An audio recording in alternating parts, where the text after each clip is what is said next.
एकीकडे महायुतीच्या यशाची चर्चा आहे, त्याचं विश्लेषण आहे, मग कटेंगे तो बटेंगे, लाडकी बहीण योजना आणि अन्य अनेक गोष्टी, त्याचप्रमाणे महाविकास आघाडीचा आणि त्यातील प्रत्येक पक्षाचा ऐतिहासिक नीचांक जागांच्या बाबतीत कसा काय यावा आणि हे नेमकं का घडलं, मवियाचं काय चुकलं, या अनुषंगाने आपण चर्चा आज घेतो। यासाठी आपल्यासोबत मान्यवर आहेत। आपल्यासोबत असतील काँग्रेसच्या नेत्या आणि प्रवक्त्या हेमलता पाटील, याशिवाय सुबोध मोहिते पाटील राष्ट्रवादी काँग्रेस म्हणजे ज्यांना आपण अजितदादांची राष्ट्रवादी म्हणतो, त्याचप्रमाणे विनोद वाघ भाजपतर्फे भूमिका मांडतील आणि अनिश गाढवे हे शिवसेना उद्धव बाळासाहेब ठाकरे पक्षातर्फे भूमिका मांडतील। सगळ्यांचं स्वागत। मी पहिल्यांदा हेमलता पाटील यांच्यापासून सुरुवात करेन, कारण मवियाचा प्रमुख पक्ष हा काँग्रेस पक्ष आहे। आता सुद्धा सर्वाधिक जागा मविया अंतर्गत त्यांना आहेत, त्यामुळे माझा प्रश्न त्यांना आहे। हेमलताजी, आपली पहिली भूमिका, मवियाच्या बाबतीत नेमकं काय घडलं असावं?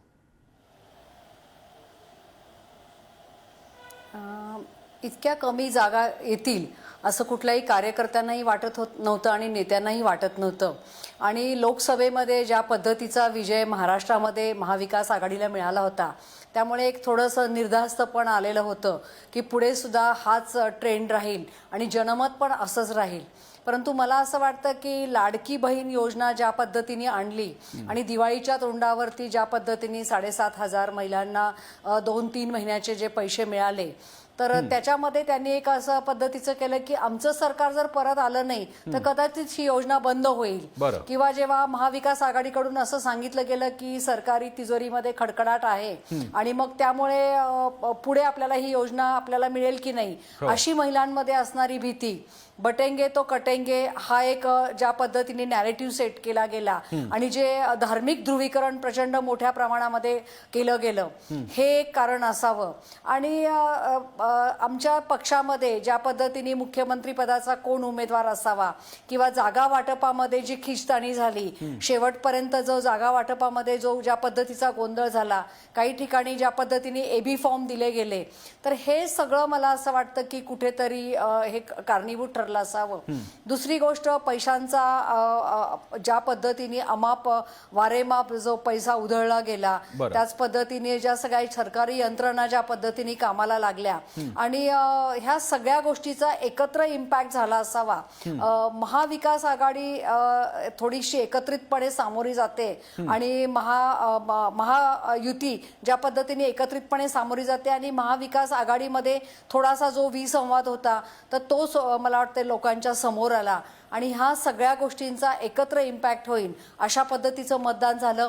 आता परत मी असं म्हणणार नाही की ईव्हीएमचा काही विषय आहे, परंतु ज्या पद्धतीने आकड्यांची तफावत येते, ज्या पद्धतीने निवडणूक आयोगाच्या आकड्यांमध्ये वोट जे पडलेलं आहे त्याच्यामध्ये जी तफावत येते, ज्या पद्धतीच्या बातम्या येत आहेत, त्यामुळं लोकांच्या मनामध्ये पण संभ्रम आहे आणि इतकी प्रचंड जनतेची नाराजी महाविकास आघाडीच्या संदर्भात होण्यासारखी अशी कुठलीही घटना या महाराष्ट्रामध्ये घडलेली नाहीये। आणि त्यामुळे इतके जबरदस्त नाराजी कशामुळे आली, हा एक खूप मोठा प्रश्न आहे। त्यामुळे आम्ही सुद्धा गोंधळात आहोत की इतका जनतेचा मॅन्डेट कशा पद्धतीने चेंज झाला। अतिशय महत्त्वाचं म्हणजे मला हेमलता पाटील यांनी अतिशय प्रांजळपणे आपल्याकडील म्हणजे मवियाकडील काही बाबींबद्दल स्पष्ट बोलत असतानाच काही शंका सुद्धा रास्तपणे उपस्थित केलेल्या आहेत। स्वतःची समीक्षा करता येणं हे त्या दृष्टीनं अपयशाकडून यशाच्या दिशेने जायचं एक पहिलं पाऊल ठरेल। मी आधी पहिल्यांदा महाविकास आघाडीतले घटक पक्ष पूर्ण करतो आणि त्यानंतर मी भाजप आणि अजितदादांच्या पक्षाकडे जाईन। मी आता जाणार आहे अनिश गाढवे यांच्याकडे, शिवसेना उद्धव बाळासाहेब ठाकरे पक्षाचे नेते आणि प्रवक्ते आहेत। अविनाश गाढवेजी, शिवसेना याकडे कसं पाहते, खास करून मवियाच्या बाबतीत बोलत असताना काँग्रेस बरोबरचं इन फायटिंग अनेक ठिकाणी बघायला मिळालं का, हा पहिला मुद्दा। आणि दुसरा भाग, लोकसभेमध्ये आपल्याला सहानुभूती मिळाली तशीच ती कंटिन्यू राहील, कारण इथे सुद्धा पुन्हा गद्दार खुद्दार सगळं शिंदेंच्या बाबतीत तुमच्या टीका सगळ्या चालू राहणं, हे बदलायला हवं होतं, ही भाषा, हे नॅरेटिव्ह बदलायला हवं होतं, काय सांगाल? बघा, सगळ्यात पहिली गोष्ट मी तुम्हाला थोडंसं इथे क्लिअर करतो, सहानुभूतीवर शिवसेना सहानुभूतीवर शिवसेना कधीही निवडणुका लढवत नव्हती ना मागेही लोकसभेच्या वेळेस लढवल्या. बरं. जे काही लढवलं ते महाराष्ट्राच्या समोर ठेवलं, जे काही मुद्दे होते ते महाराष्ट्राच्या समोर ठेवले. इथे आता फॅक्टर असा आहे की खरं तर मला हा प्रश्न आता मुळात पत्रकारांनाच विचारायचा आहे की आतापर्यंत आपण अनेक सर्व्हे पाहिले, त्यात मी विशेषतः बाकी सर्व सर्व्हेचा सोडून द्या, पत्रकारांचा जो सर्व्हे आला त्याच्यामध्ये सुद्धा महाविकास आघाडी जवळपास 130-135 जागांपर्यंत दाखवत होती.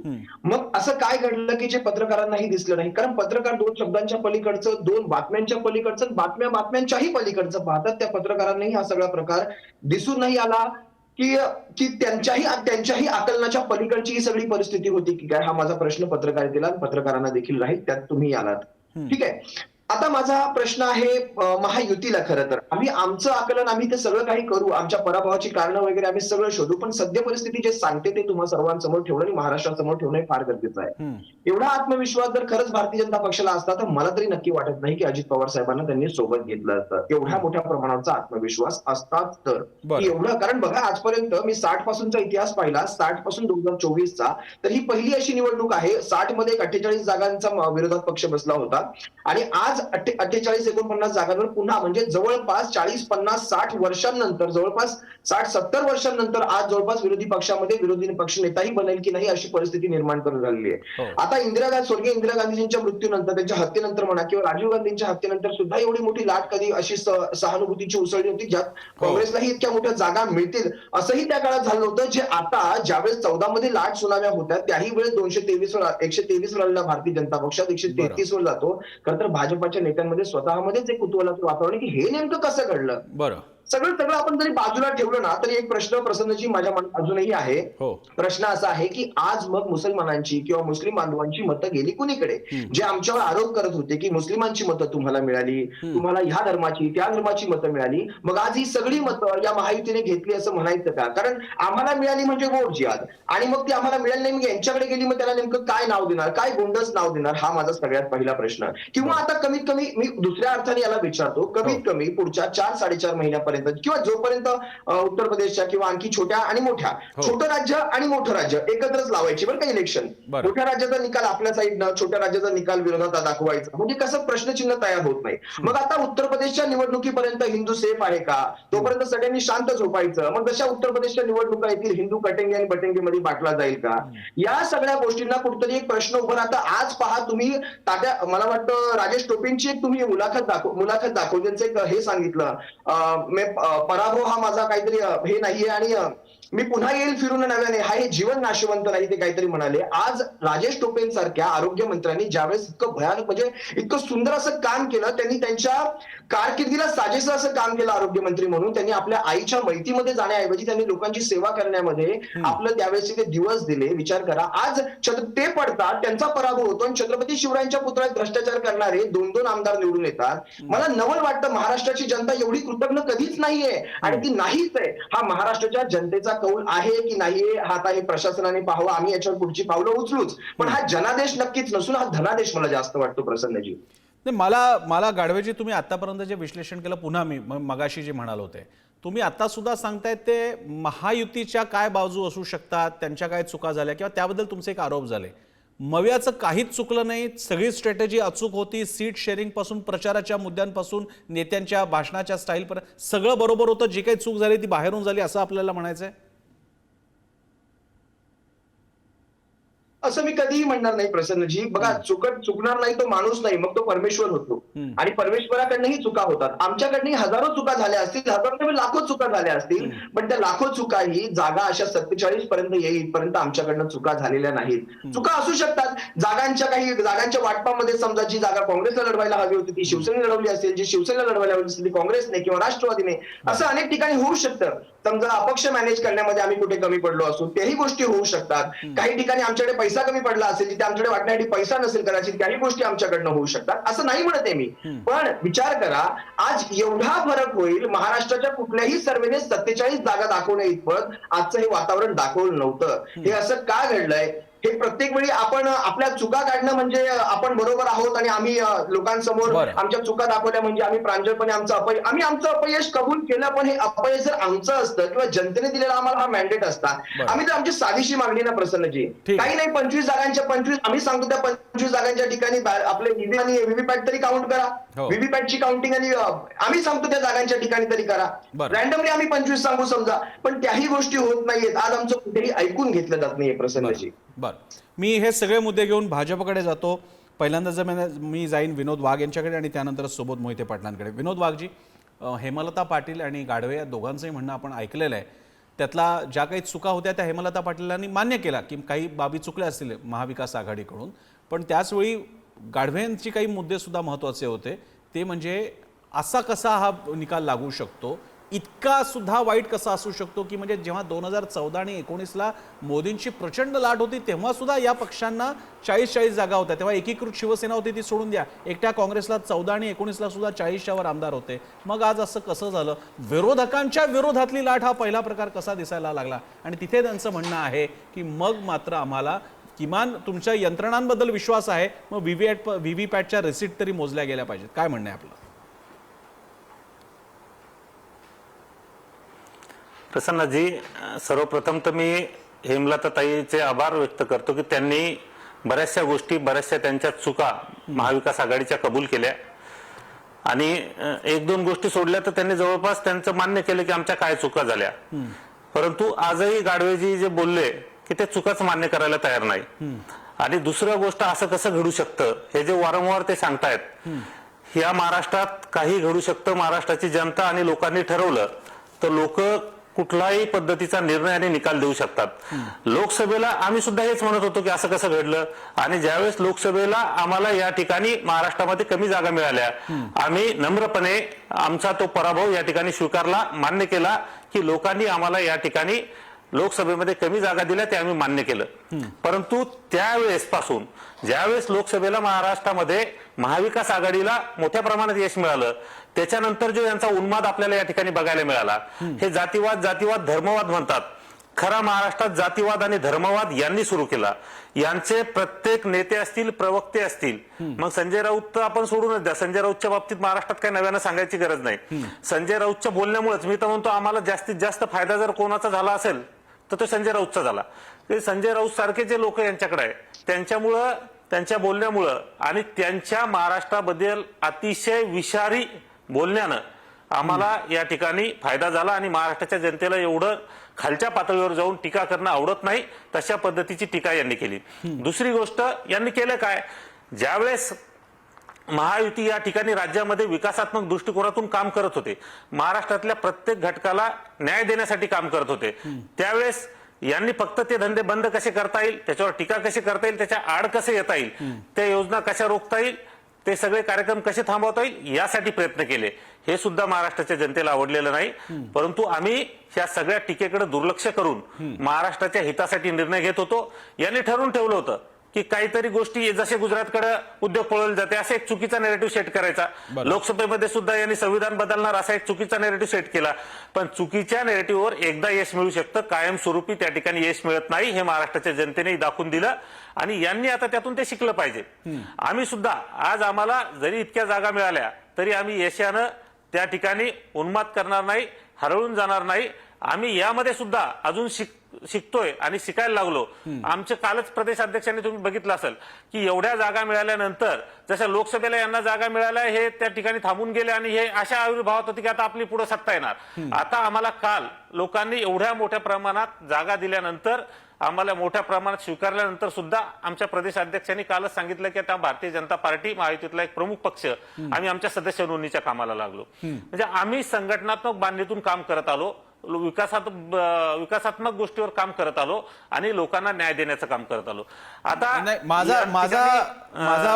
विनोद वाघजी, माझा बेसिक याच्यातला मुद्दा होता, तुम्ही सगळे मुद्दे सांगितले ते बरोबर आहेत, ज्याला तुम्ही स्पर्श करायला होता, जो मुद्दा अनिश गाढवे यांनी मांडला होता की ही एवढा हा विरोध कसा असेल. मी तुम्हाला 2 उदाहरणं देतो अनिश गाढवे यांच्या म्हणण्याचा अर्थ याला. नांदेडमध्ये लोकसभा पोटनिवडणुकीमध्ये काँग्रेसला मतदान आणि ज्या 6 विधानसभा मतदारसंघातून हे मतदान होतं तिथे विधानसभेला मात्र वेगळं मत.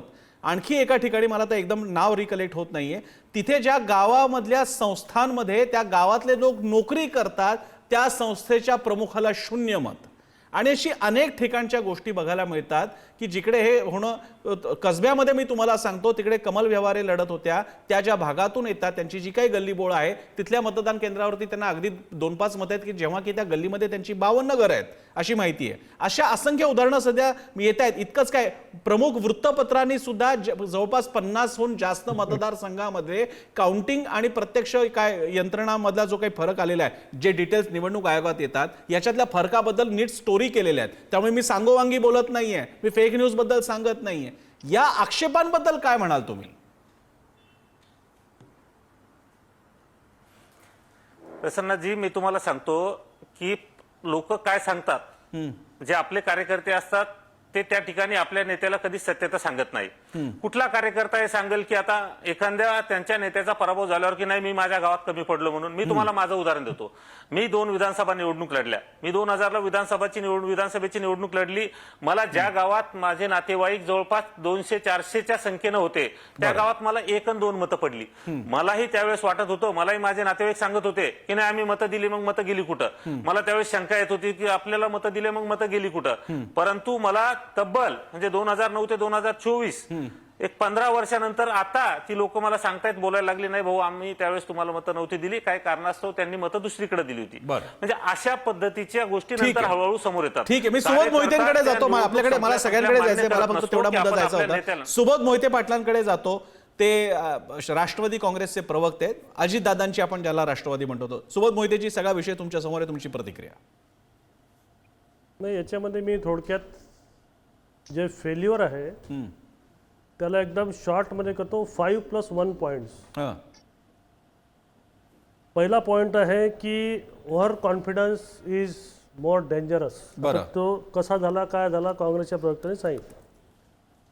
दुसरा पॉइंट आहे की कोण बनेगा मुख्यमंत्री, याची डिटेलमध्ये जात नाही. पटोले होणार, थोरात होणार, उद्धव ठाकरे होणार, वगैरे वगैरे, यू नो.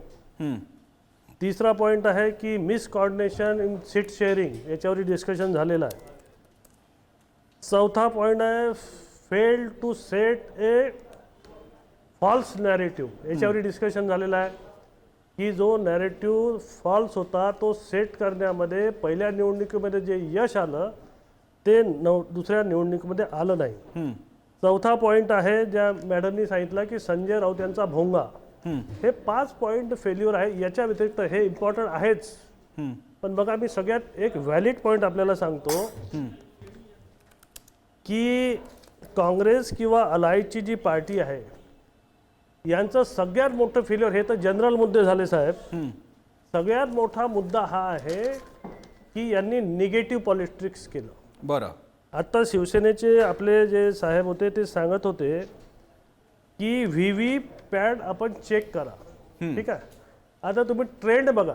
मी आता एका पार्टीला ब्लेम नाही करत, की हे काय करतात की इन्स्टिट्यूशन्सला ब्लेम करतात. फॉर एक्झाम्पल, तुम्ही कोणाला ब्लेम करता, सुप्रीम कोर्टाचं डिसिजन तुमच्या बाजूनी जर नाही आलं तर सुप्रीम कोर्टाला तुम्ही क्रिटिसाइज करता, डिस्क्रेडिटेबल करता. बरं, इलेक्शन कमिशनला तुम्ही क्वेश्चन मार्क करता. एखाद्या उद्योगपतीची अशी तशी करून शिव्या देऊन आपण स्टॉक एक्सचेंजला खाली आणता, म्हणजे अँटी नॅशनल काम करता. या सगळ्या गोष्टींसाठी बघा हे निगेटिव्ह पॉलिटिक्स जे आहे हे अंगावर येते. आपल्या इंडियाची जी जनता आहे ती people of India is very sentimental and emotional. बरं, आता मला सांगा की एखाद्या उद्योगपतीला शिव्या दिल्यावर स्टॉक एक्सचेंजचा जर शेअर कमी आला तर हा लॉस कोणाचा आहे? पण मग ऐका ना मोहिते पाटीलजी, conclude करतो. मोहिते पाटीलजी, आपण ज्या राष्ट्रवादीत आहात त्या राष्ट्रवादी जेव्हा एकीकृत राष्ट्रवादी होती आणि तिने अतिशय महत्वाकांक्षी लवासा प्रोजेक्ट आणला होता, लालचंद हिराचंद यांची ही कंपनी हिंदुस्तान कन्स्ट्रक्शन त्याची प्रमुख प्रवर्तक होती आणि जी मोठी कन्स्ट्रक्शन मधलं नाव आहे, त्याला जेव्हा भाजपचे लोक तुमच्या भाषेमध्ये आज जे म्हणतात की तुम्ही एखाद्या उद्योगपतीला ब्लेम लावता वगैरे, तेच करत होती. मग ती चूक करत होती असं आपण आता म्हणाल? नाही, मी तुम्हाला पुढचं नाही, तुम्ही ते म्हणाल की नाही? नाही, माझं ऐका आता माझा तुमचा स्पेसिफिक प्रश्न आहे. तुम्ही म्हणताय ते मला मान्य आहे. अदानींना कॉर्नर करणं म्हणजे देशाच्या औद्योगिक क्षेत्राला धक्का देणं असेल, त्याच्याने शेअर बाजारावर परिणाम होतो. तर लवासा सारखा देशातलं एकमेव आणि पहिलं कृत्रिम हिल स्टेशन बनत असताना त्याला भाजप टीका करत होती. हे तुमच्या दृष्टीने तुम्हीच दिलेल्या व्याख्येनुसार चुकीचं ठरतं का? बघा, आता मी पुन्हा याच गोष्टीला पुन्हा कन्क्लूड करतो की क्रिटिसिझम करणे आणि नॅरेटिव्ह क्रिएट करणे हा एक गोष्ट झाली. माझं असं म्हणणं आहे की तुम्ही सुप्रीम कोर्टाला किंवा लवासाला किंवा सेबीला किंवा इलेक्शन कमिशनला जेव्हा चॅलेंज करता किंवा डिस्क्रेडिटेबल करता, बरं, त्यासाठी तुम्हाला कोर्ट आहे ना, तुम्ही केस करा. अच्छा, आहे की नाही? आता जसा लवासाचा तुम्ही प्रश्न केला, लोक कोर्टात गेले ना. What is wrong in there? तर तुम्ही instead of going to the court, ठीक आहे. म्हणजे मवियाने कोर्टात जाण्याच्या ऐवजी प्रचारावर भर दिला, त्याचा त्यांना फटका बसला. हेमलता पाटलांपासून मी पुन्हा सुरुवात करेन. त्यांना आधीच्या एका वक्त्यांना उत्तरही द्यायचं होतं आणि त्याला जोडूनच हेमलताजी माझा हाही प्रश्न असेल तुमचं बोलणं झाल्यावर, तो म्हणजे फक्त महाविकास आघाडीतल्या शरद पवार आणि उद्धव ठाकरे या चेहऱ्यावर काँग्रेस जास्त विश्वासून राहिली का? राहुल गांधी सोडता प्रदेश काँग्रेसचे कोणते चेहरे असे होते की ज्यांच्या भाषणं ऐकावीत, ज्यांच्यासाठी लोकांनी गर्दी करावी, ज्यांना ऐकावं त्यांचं म्हणणं, तिथे प्रचारात कमी पडली का? माझा प्रश्न पण असेल. बघा, असे जे प्रवक्ते बोलले राष्ट्रवादीचे, मला एकच प्रश्न विचारायचा आहे की स्वायत्त संस्था ह्या जर कोणाच्या ताटाखालचं मांजर असल्यासारखं वागत असतील तर सर्वसामान्य जनतेने किंवा राजकारण्यांनी कोणाला प्रश्न विचारायचे? म्हणजे आपल्याच महाराष्ट्रामध्ये पक्षांतर बंदीचे लखतर जे काही न्यायव्यवस्थेकडे टांगले गेले आणि न्यायालय एकीकडे फक्त कमेंट पास करते की हे चुकीचं आहे, निर्णय देताना एक्झॅक्टली उलटा निर्णय देते. ज्या पद्धतीने निवडणूक आयोगाचा सगळा कारभार बघितला, ज्या पद्धतीने अडाणी म्हणजे देशभक्त आणि अडाणींच्या विरुद्ध बोलायचं म्हणजे काहीतरी आपण देशद्रोही कृत्य करतो, अशा पद्धतीचं जे सगळं वातावरण निर्माण झालं, याच्यावरती कोणी बोलायचं? आणि नॅरेटिव्ह सेट करता बटेंगे तो कटेंगे हा नॅरेटिव्ह आम्ही नाही सेट केला.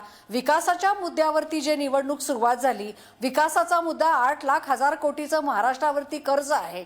महाराष्ट्रातले वेदांतासारखे असतील, टाटा एअरबस असतील, हे असेल ड्रग पार्क असेल, असे मोठमोठे प्रोजेक्ट या महाराष्ट्रातनं बाहेर गेले. त्याच्या संदर्भात कोणी प्रश्न विचारायचे? 40,000 पेक्षा जास्त महिलांनी बलात्काराच्या केसेस दर्ज केल्या, त्याच्यावरती कोणी बोलायचे? म्हणजे विकासाचा मुद्दा पूर्णपणे मिसिंग. नॅरेटिव्ह तुम्ही बटेंगे तो कटेंगेचा सेट केला, याच्याबद्दल तुम्हाला प्रश्नच विचारायचे नाहीत का? आमच्याकडे काय चुका झाल्या हे आम्ही प्रांजळपणे कबूल करतो, परंतु या महाराष्ट्राचं राजकारण वेगळ्या पद्धतीवर नेऊन तुम्ही ठेवलं, त्याबद्दल आम्ही तुम्हाला प्रश्न विचारायचे नाहीत का?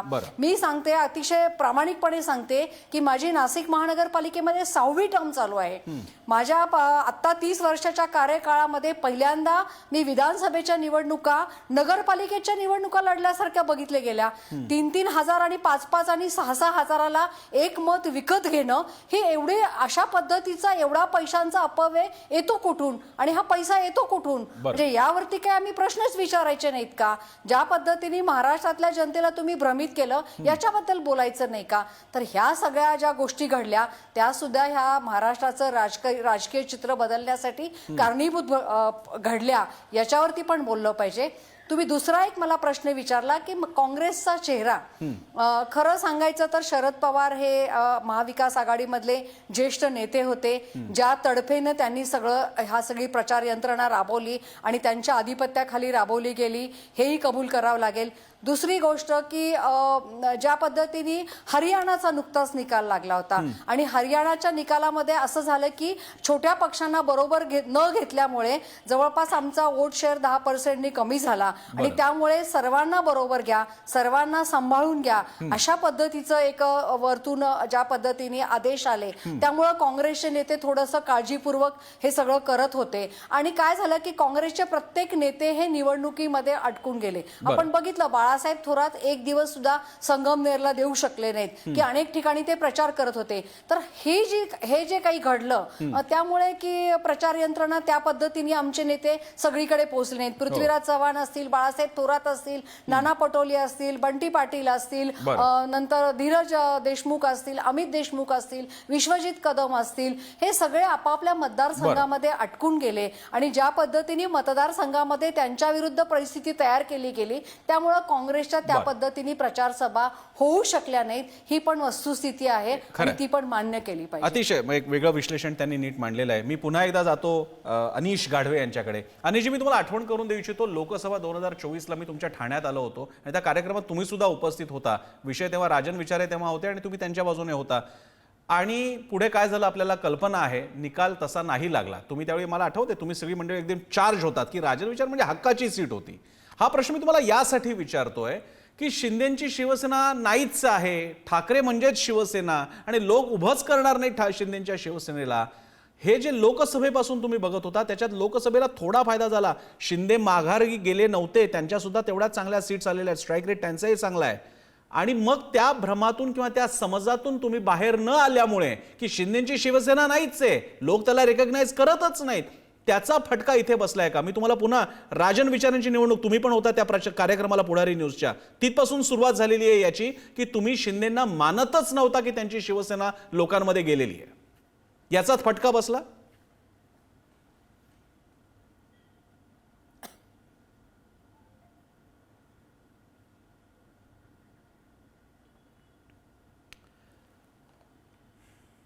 तुम्ही एकतर तुम्ही ऑनलाईन जर का असाल तर एकतर ऑडिओ तुम्ही ऑफ ठेवलेला आहे, तुम्ही ऑडिओ ऑफ ठेवलाय आहे कदाचित. परत बोला, परत बोला. मी कधीही शत्रूला आम्ही कधीही कमी समजत नाही. राजकीय आवाज येतोय माझा? आता येतोय. आता सलग सांगा काय म्हणत होता ते. माझा आवाज पोहोचतोय? हो येतोय, बोला. ओके. राजकीय विरोधकांना आम्ही कधीही कमी समजत नाही, शत्रूलाही आम्ही कधी कमी समजत नाही. भगवान श्रीरामांना महासीतेला पुन्हा आणण्यासाठी, म्हणजे मी इतिहासातला एक तुम्हाला एक त्या काळातला एक दाखला देतो, एक वेळ द्यावा लागतो. त्यांनाही त्यासाठी संघर्ष करावा लागला, युद्ध करावंच लागलं. त्यांच्याकडेही तसं पाहायला गेलं तर श्री हनुमानजी होते, त्यांच्याकडे लक्ष्मणजी होते, मोठी मोठी त्यांच्याकडे अस्त्र शस्त्र सगळं होतं, पण एका विशिष्ट वेळ त्यांना द्यावा लागला होता. आपण तर सर्वसामान्य मनुष्य आहोत. देवालाही कुठल्या गोष्टीला कुठल्याही म्हणजे म्हणा एका असुराला म्हणा, दैत्याला म्हणा, संपवण्यासाठी वेळ द्यावा लागतो. आपण मनुष्य आहोत. कुठलीही गोष्ट अशीच घडत नाही, तिला एक विशिष्ट काळ द्यावा लागतो. आज कुठंतरी हात डोक्यावर आहे. आज केंद्रातल्या संघटना, सगळं काही, या संस्था, अगदी मग कमिशन्स असतील, न्याय व्यवस्था असतील, सगळ्यांचे का होईना, छोटे छोटे का होईना, पण हात सगळ्यांच्या डोक्यावर आहेत, हे मी इथे मान्य करतो. दुसरी गोष्ट, राहिला प्रश्न, आम्ही त्यावेळेस जोशमध्ये, आम्ही तर जोशमध्ये आजही आहोत. बघा, शिवसैनिकाच्या अंगातला जोश हा कधी संपत नसतो. विधानसभेच्या जागा किती येतात, लोकसभेच्या जागा किती येतात, यावरून शिवसैनिकाची एनर्जीचं कॅल्क्युलेशन, ते मोजमापन तुम्ही करू शकत नाही. आम्ही फार 4.5 वर्ष 94-95 आणि आता 2 वर्ष सत्तेत राहिलो, तर बाकीचा संपूर्ण काळ शिवसैनिक हा सत्तेविना राहिलाय. त्यामुळे आम्हाला सत्तेचा लोभ आणि पदांचा, त्या पैशाचा लोभ कधीही नव्हता. आता मी येतो माझ्या मुद्द्यांवर. साहेब प्रसन्नजी, आता तुम्हाला सांगतो, आताच तुमच्या माध्यमांवर मी 3 रुपये किमतीचं दूध वाढल्याचं मी ऐकलं. मला सकाळीच माझ्या गावाहून माझ्या आईचा फोन आला की 3 रुपयाने दुधाच्या किमती कमी झालेल्या आहेत. माझ्या घरातनं जवळपास 20 लिटरचं दूध जातं साहेब, दिवसाला 20 लिटरचं दूध जातं. आज माझ्या घरात दिवसाला 60 रुपये, 60 गुणिले 30 महिन्याचा हिशोब केला तर 1800 रुपये माझ्या घरात येणारे कमी झाले. आणि माझ्या आईच्या खात्यावर जर 1500 रुपये टाकणार असतील तर ही फसवेगिरी नाहीये का? लोकसभेच्या निवडणुकीच्या नंतर 4.5 महिन्याच्या काळात कधीही दुधाच्या किमतीला हात लावला नाही, सीएनजीच्या किमतीला हात लावला नाही, पण आज बरोबर दुधाच्या किमतीला हात घातला. इतर सुरुवात आहे, आता दुसरा दिवस आहे, अजून मुख्यमंत्री बसायचा आहे. साहेब, मी तुम्हाला जागेवर एक गणित सांगितलं, 1800 रुपये भावाच्या खिशातले गेले. काल परवा 2 रुपयाने सीएनजी वाढला साहेब, जवळपास 1200-1300 रुपये भावाच्या खिशातले गेले. माझ्या बहिणींना खरंच या गोष्टी कळत नसतील का? तर माझ्या बहिणींना सगळं माहितीये आणि हा बहिणींचा दोष नाहीये. मी पुन्हा सांगतो, हा जनादेश नाही तर धनादेश आहे. आता मी येतो माझ्या मुद्द्यांवर. प्रसन्नजी, मगाशी आमच्या प्रवक्त्यांनी सांगितलं, आम्ही 4.5 महिन्यानंतर कामाला लागलो आणि कामाला लागल्यानंतर आम्ही हे सगळं यश खेचून आणलं आहे, म्हणजे लोकसभेत पराभवानंतर त्यांनी सांगितलं.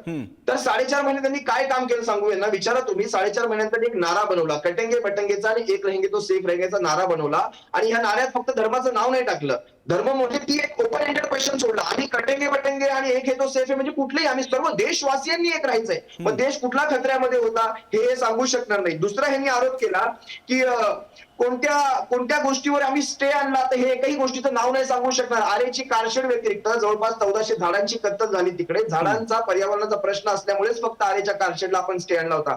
बाकी मेट्रोचं काम संपूर्ण कोविड काळात अविरत चालू होतं. समृद्धी महामार्गाचं काम ज्यांनी याचं उद्घाटन आल्या आल्या केलं तो असाच तयार झाला होता का? 2.5 वर्षात संपूर्ण काम चालू होतं. संपूर्ण कोस्टल रोडचं काम असेल, अटल सेतूचं काम असेल, सगळी कामं जागेवर चालू होती. यांनी फक्त येऊन रिबिनी कापलेले आहेत साहेब, हे सांगू शकणार नाहीत. ज्याची उद्घाटन त्यांनी केली. गुजरातला उद्योग नेल्याचा आम्ही नॅरेटिव्ह सेट केला म्हणतायत, तर ह्यांनी सांगावं आताच हेमलताताईंनी सगळ्या उद्योगांची नावं घेतली. यांना देखील सगळ्या उद्योगांची यांच्या घरातली मुलं देखील सांगतील बाबा तुम्ही तिकडे जाऊन काहीतरी वेगळं बोलू नका. खरंच इथे आपले उद्योग गेलेले आहेत आणि हे देखील मान्य करतील. आता ओव्हर कॉन्फिडन्सचा मुद्दा राष्ट्रवादी काँग्रेस अजित पवार साहेबांच्या पक्षातल्या मुद्द्यांनी प्रवक्त्यांनी काढला. ओव्हर कॉन्फिडन्स मध्ये मला एक सांगा, संपूर्ण विधानसभेच्या निवडणुकीच्या कार्यकाळामध्ये यांच्या कुठल्याही नेत्याच्या म्हणजे विशेषतः अजित पवार गटाच्या कुठल्याही नेत्याच्या चेहऱ्यावर कॉन्फिडन्स तरी होता का?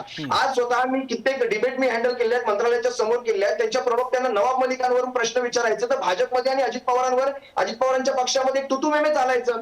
अजित पवारांच्या नवाब मलिकांना भाजपचा सपोर्ट नसायचा असं ते म्हणतात. म्हणजे जागेवर ह्यांच्यामधले कॉन्ट्रडिक्शन कधी कोणी दाखवले नाही. नवाब मलिकांना भारतीय जनता पक्षाने सपोर्ट केला नाही म्हणतायत ते, पण तरीही नवाब मलिक म्हणजे आज तुमचा उमेदवार हारला याच्यात भारतीय जनता पक्षाचं योगदान समजायचं का? मग आता तुम्हाला पुढे सांगतो, कोण बनेगा मुख्यमंत्रीचा यांनी प्रश्न उपस्थित केला. तर ह्यांच्यामध्ये आज दिल्लीमध्ये बैठका चालू नाहीयेत. आता दिल्लीत जाणार नाहीयेत अजित पवार, हे सगळे आज दिल्लीत पोहोचणार आहेत मी ऐकलं. मग कोण बनेगा मुख्यमंत्री एवढं क्लिअर असतं, इथे कळलं असतं. मी तुम्हाला एका महत्वाच्या विषयावर देतो, false to set narrative, false narrative to set narrative सगळं सोडून द्या. सुप्रीम कोर्टाचा आदेश होता, घड्याळाच्या खाली लिहायचं होतं की घड्याळ हे तात्पुरतं चिन्ह आहे. यांनी किती सुप्रीम कोर्टाचा आदेश पाळला? म्हणतात तुम्ही सुप्रीम कोर्टाने तुमच्या बाजूने निर्णय दिला म्हणजे सुप्रीम कोर्ट चांगलं, किंवा एसीआयने दिला म्हणजे एसीआय चांगलं. यांनी किती सुप्रीम कोर्टाचा आदेश पाळला? प्रसन्नजी तुम्ही देखील पाहिला असाल, तुम्ही महाराष्ट्र फिरत होतात. एकाही घड्याळाच्या खाली लिहिलं नव्हतं की हा तात्पुरता चिन्ह आहे. आज तुम्ही मला सांगा, जवळपास 9 ठिकाणी ट्रम्पेट चिन्हामुळे यांचं नुकसान झालंय राष्ट्रवादी काँग्रेस पक्षाचं. 9 ठिकाणी ट्रम्पेटला मिळालेलं मतदान आणि तुतारीला कमी पडलेलं मतदान जवळपास 9 ते 10 ठिकाणी आहे. त्याचा सुद्धा आज लोकसत्तामध्ये लेख आलेला आहे. या गोष्टी ईसीआय बघणार नाही का? ईसीआयला ज्या ठिकाणी कन्फ्युजन क्रिएट होतंय त्या ठिकाणची चिन्ह मागे घेण्यासाठी ईसीआयला काय प्रॉब्लेम होता? हे आमचे साधे प्रश्न आम्ही विचारायचे नाहीत का? मागच्या वेळेस तुम्ही पाहिलं असेल शशिकांत शिंदेच्या वेळेस अगदी 2-2.5 हजारच्या मताधिक्याने उदयनराजे भोसले निवडून आले. आम्ही हे प्रश्न विचारायचे नाहीत का?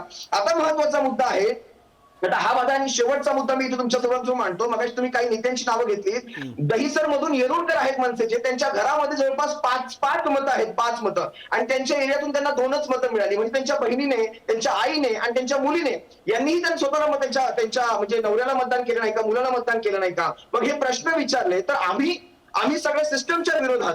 आज बघा आम्ही प्रश्न, आज महाराष्ट्रात सेलिब्रेशन होत नाहीये. प्रसन्नजी सेलिब्रेशन मी हा प्रश्न विचारतो. मला अविनाश मी तुम्हाला अनिश मी तुम्हाला भरपूर वेळ दिलेला आहे. मी तुमचा मात्र शेवटचे 2 मुद्दे तुमचे लोकांच्या मनात आहेत ते मी विचारतो. मी सुबोध मोहिते पाटलांकडे पण जातो, पण त्याआधी विनोद वाघांना तो तुमचे महत्वाचे 2 प्रश्न विचारणं गरजेचं आहे. त्यानंतर जो राष्ट्रवादी ट्रम्पेटचा मुद्दा आहे तो मी मोहिते पाटलांकडे घेऊन जाईन. विनोद वाघजी, हे खरं आहे म्हणजे जे अनिश गाढवे म्हणतायत ते, की इतका मजबूत लँडस्लाइड ऐतिहासिक 230 काय जागा आहेत एवढा प्रचंड मजबूत विजय मिळाल्यानंतर तसं वातावरण तुम्हाला विजयाचं जल्लोष असं दिसलं पाहिजे. जसं आम आदमी पार्टीला लँडस्लाइड विक्ट्री मिळाल्यानंतर दिल्लीमध्ये बघायला मिळालं होतं. उत्तर प्रदेशमध्ये जेव्हा पहिल्यांदा योगींची मोठी राजवट आली होती मजबूत बहुमताचं, तेव्हा उत्तर प्रदेशमध्ये दिसलं होतं. आज तसं वातावरण का नाही आहे जर का एवढा मोठा यश असेल तर? आणि दुसरी गोष्ट, ईव्हीएमच्या बाबतीत लोक आज सोशल मीडियावर तुम्ही गेलात तर खरं तर ट्रेंड तुमचे दिसले पाहिजेत, लॉजिकली तुमचे दिसले पाहिजेत, तुम्ही विजयी आहात, पण दिसतायत कोणते विषय तर ईव्हीएमवरचे सारखे प्रश्न येत आहेत.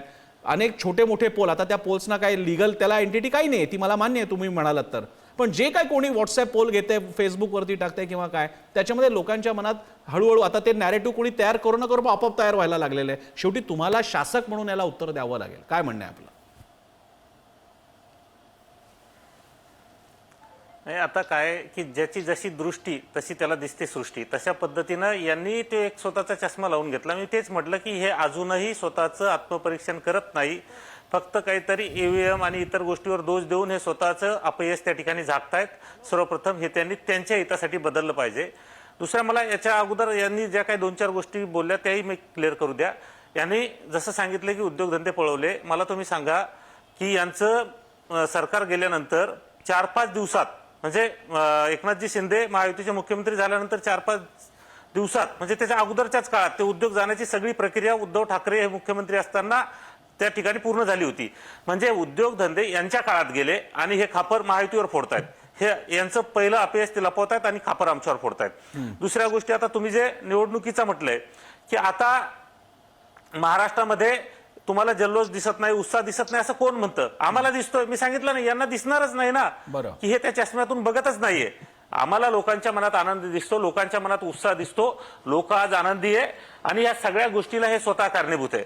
त्यामुळं यांनी ह्या गोष्टीवर बोलणं, आता हे धर्मवादाच्या गोष्टी करतात, बटेंगे तो कटेंगेच्या नाऱ्यावर गोष्टी करतात. हे सांगतात, अहो ज्यावेळेस यांनी मुस्लिम समाजाच्या मतासाठी यांनी लव जिहादाप्रमाणे जसं वोट जिहाद केला, यांनी ते मतं त्या ठिकाणी मोठ्या प्रमाणात घेतले, त्यावेळेस यांनी त्याबाबत बोलले नाही. आता बटेंगे तो कटेंगे हा नारा कुणा धर्माच्या विरोधात नव्हता, कुणा जातीच्या विरोधात नव्हता. आम्ही तर देशाच्या सगळ्या जनतेला एकत्रित येऊन बटेंगे तो कटेंगे हा नारा दिला होता आणि आज तो देशात यशस्वी झालाय. देशाच्या सगळ्या या शक्तीविरोधात बाह्य शक्तीशी हातमिळवणी करून जे काही लोक या ठिकाणी देशाच्या विरोधात काम करतात त्यांच्या विरोधात हा नारा होता.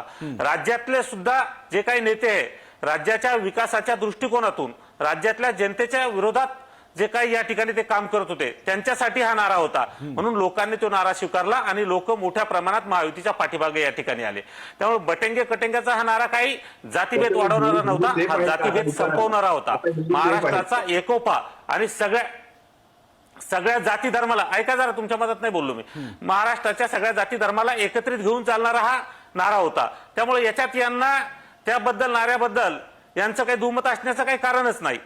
आणि राहिला प्रश्न, मी तुम्हाला सांगतो की ज्यावेळेस यांच्या जागा आता ज्या ज्या ठिकाणी निवडून आल्या, शिवडीमध्ये आता या ठिकाणी हेमलताताई असेल, गाडवेजी असेल, यांनी सांगितलं की पैशाचं मोठ्या प्रमाणात वाटप झालं. मग आता शिवडी असेल, माहीम असेल, आदित्य ठाकरेची वरळी असेल, आमच्याकडं तिकडं विदर्भामध्ये बुलढाणामध्ये मेहकर असेल, मग या सीटा ज्या यांच्या उद्धव ठाकरेच्या आणि बाकी इतर त्यांच्या पक्षाच्या, उद्धवजीच्या आणि इतर पक्षाच्या त्यांच्या महाविकास आघाडीच्या निवडून आल्या, मग त्या ठिकाणी यांनी 3 आणि 4 हजार रुपये मतदानानं पैसे दिले का? हे जे सांगतात की आम्ही 3-4 हजार रुपये मतदानानं पैसे देताना बघितलं नाही, त्याच्याबद्दल मी तुम्हाला सांगतो, ऐका विनोद वाघजी, त्याबद्दल चर्चा अशी आहे, ऐका, त्याबद्दल चर्चा अशी आहे की छोटं राज्य देऊन टाकतात. म्हणजे असं मगाशी यांनी पण उल्लेख केला, गाढवेंनी पण तो उल्लेख केला, छोटं राज्य असेल झारखंड देऊन टाका, युपीएला देऊन टाका, काँग्रेस काय कोण असेल त्याला. कर्नाटक पण दिलं, पण कर्नाटक तेलंगणा देतानाच व्यवस्था अशी वाटली की आता निष्पक्ष आहे आणि अचानक महाराष्ट्र मात्र घेतला. असं चर्चा आहे. या मंडळींचं म्हणणं असं आहे की ही राज्य देऊन टाकतात, पण जिकडे मोठी शक्ती आहे, मुंबई आहे, ती मात्र आपल्याकडे ठेवायचा प्रयत्न. बोला विनोद वाघ, बोला. हे काही भंडाऱ्याचा प्रसाद नाही, कोणाला द्यायचा आणि कोणाला सोडायचा. ऐका ना प्रसन्नजी, हा काही भंडाऱ्याचा प्रसाद नाही. आता हे लोकांनी दिलं जन्मत, हे लोक ते आम्ही स्वीकारलं, आमची तिथं हार झाली, आम्ही मान्य केली. छोटं राज्य द्यायचं, मोठं राज्य घ्यायचं, म्हणजे यांच्या मनाला जसं वाटन तसं. आता ऐका, आता आमच्या राष्ट्रवादीच्या, आमच्या सहयोगी पक्षाच्या, मित्र पक्षाच्या प्रवक्त्यांनी सांगितलं की यांच्या मनाला जसं वाटेल तसं यंत्रणावर दोष द्यायचा. यांच्या बाजूनं झालं तर सगळं ठीक, यांच्या विरोधात झालं तर कोर्ट त्या ठिकाणी चुकीचं. आलं लक्षात. मला मी मोहिते पाटलांकडे जातो. आता शेवटची 5 मिनिटं आहेत आणि मला पुन्हा इतरही प्रश्न घ्यायचे आहेत. मोहिते पाटलांकडे मला एकच गोष्ट मी त्यांची, मला एकच गोष्ट क्लिअर करतो.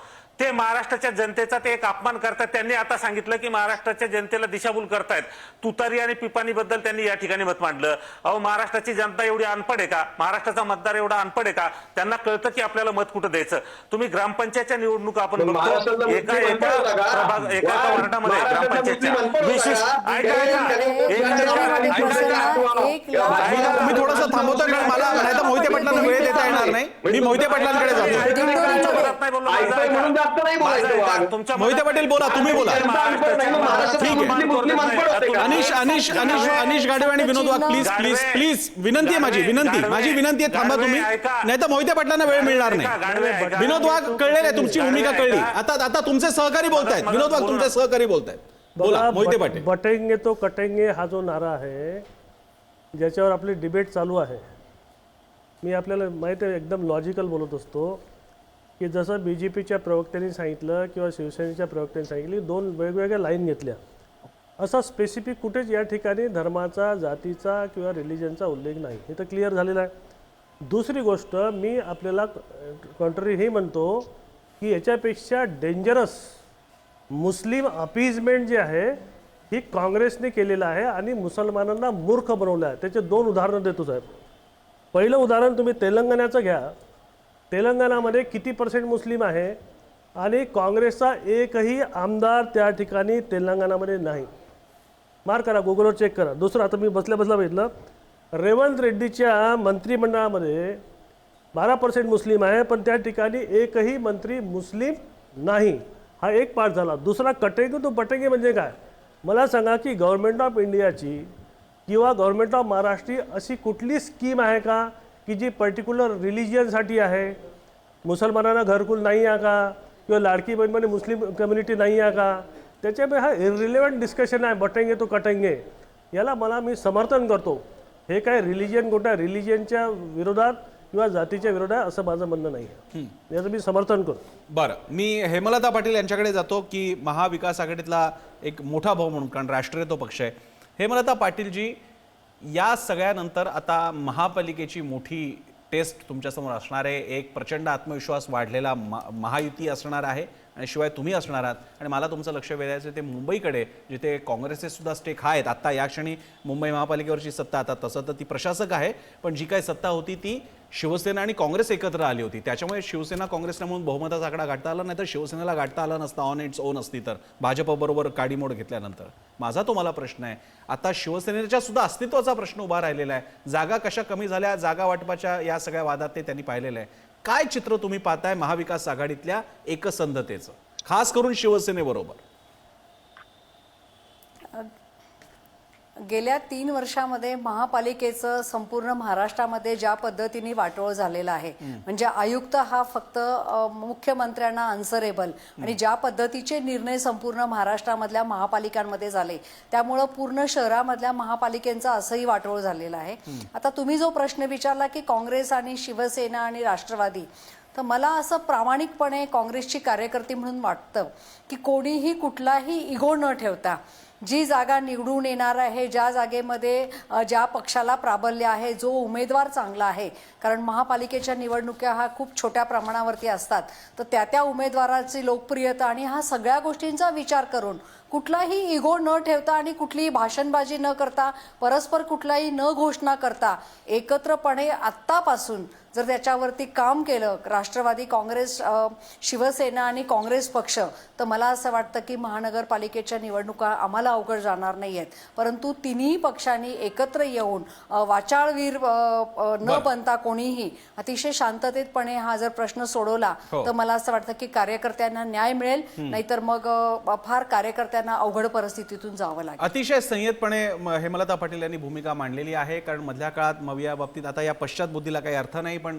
उद्धव ठाकरे म्हणाले होते की मुख्यमंत्रीपदाचा चेहरा असायला हवा होता. आज शिवसैनिक समर्थक म्हणतात की बघा, कदाचित मुख्यमंत्रीपदाचा चेहरा दिला असता तर अधिक एक दिलानं आपण सगळे लढलो असतो. त्याही भूमिकेत लॉजिक आहे. काँग्रेस राष्ट्रवादीचं म्हणणं होतं की असं यापूर्वी कधी आघाडीने केलेलं नाही, ज्याच्या जास्त जागा त्याचा मुख्यमंत्रीपदावर अधिकार असतो. पण अर्थात ही सगळी पश्चात बुद्धी आहे. पण या निमित्तानं पुन्हा एकदा विचारमंथन होऊन आता महाविकास आघाडी कशी उभारी घेता येईल हे मात्र महाराष्ट्र नक्की बघतोय, कारण प्रश्न लोकशाहीचा आहे, प्रश्न सत्ताधारी आणि विरोधक सुद्धा टिकण्याचा आहे. या चर्चेसाठी आपल्याला या सगळ्या मान्यवरांनी वेळ दिला, सगळ्यांचे आभार. इथेच थांबूया. पाहत राहा पुढारी न्यूज.